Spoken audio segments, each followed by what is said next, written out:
Ben, I've heard there might be a DIY, do it yourself kind of mold testing kit sold online. Are those reliable? You'll see them likely walking through your local hardware store. Most of these kind of DIY testing kits are ultimately settling plates. So if you took your kind of intro science course back in high school, college, if you were there, you use these testing plates that have an agar, ultimately a food source that mold is going to need to survive Oh, yeah. or to grow.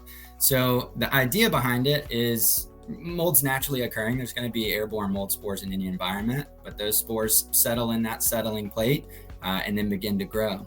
The problem with those DIY testing kits is they really don't give you an accurate picture or data point as far as air quality goes. The air samples that we utilize, we use a Zephon biopump, and it's calibrated to collect a certain volume of air depending on the testing environment.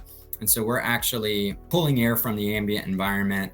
The spores are being trapped, and we utilize an aerosol, but we send that off to a separate laboratory that examines that slide and counts up the airborne mold spores. So the settling plates naturally are going to fall to the surface, so it's not going to give you a reliable answer as far as air quality goes. Those settling plates can potentially give you a good result if you want to know what type of mold might be growing on a surface if you transfer to the settling plate, but to get an understanding of the air quality, it won't be a reliable sampling method. Great. Thank you. 1-888-335-MOLD.